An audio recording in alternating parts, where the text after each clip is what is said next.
Sometimes the best way to go is just stream of consciousness and let it flow out.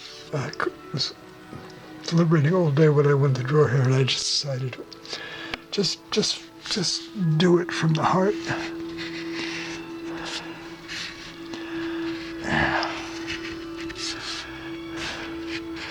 Make it visceral, make it ugly,